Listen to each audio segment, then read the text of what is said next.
প্রজাপতি আঁকবো। প্রজাপতি আমরা সংখ্যা সাইড দিয়ে আঁকবো, ঠিক আছে?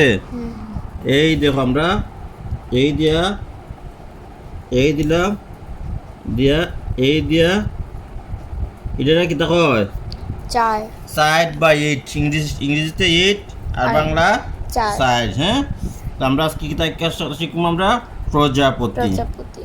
আচ্ছা ঠিক আছে, আমরা সাইড সংখ্যা দিয়ে কি আঁকা শিখতেছি? প্রজাপতি।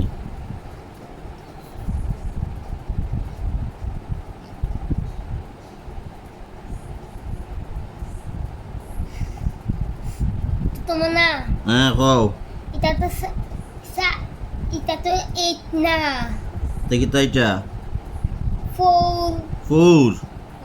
আচ্ছা এটা সাইড সংখ্যা, ঠিক আছে?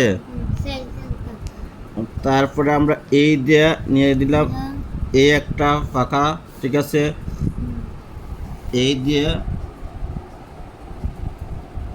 আরেকটা পাতা, ঠিক আছে, এই একটা দিলাম। তারপর আমরা এখান থেকে আবার সেম সিস্টেমে এই এনে ফেললাম, এই এনে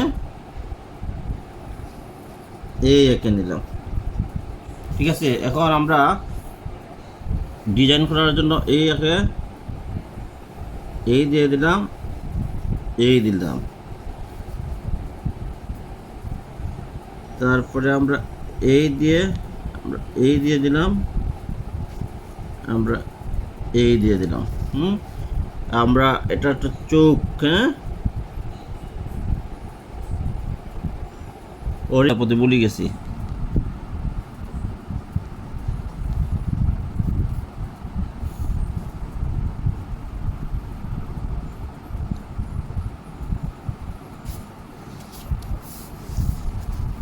তারপরে আমরা সেম আবার এই দিয়ে এই নিলাম, হ্যাঁ আবার এইখান থেকে এই দিলাম, আবার এই দিলাম।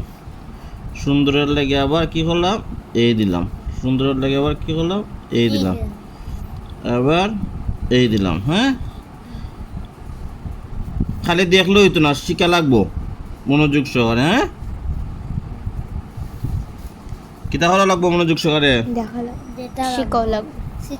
শিখাও লাগবো।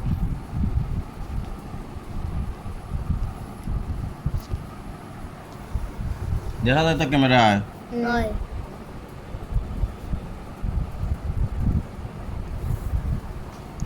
ঠিক আছে, ওকে। এখন আমরা অঙ্কলিতা আপনারা দেখেন আমরা একটা প্রজাপতি এঁকে ফেলছি এবং 4 সংখ্যা দিয়ে বা ইংরেজিতে 8 সংখ্যা দিয়ে বলতে পারেন প্রজাপতি আঁকার নিয়ম খুব সহজ পদ্ধতিতে আমরা এঁকে ফেলছি। সেই সাথে আমরা অঙ্ক করা শিখিয়ে দিলাম 4 সংখ্যা, সেই সাথে আমরা প্রজাপতি ইংরেজি শিখেছি। কীভাবে সংখ্যা দিয়ে প্রজাপতি আঁকা যায় তাদের সহজ পদ্ধতিতে আমাদের চ্যানেলে শিশুদের আর্ট শেখানো হয়।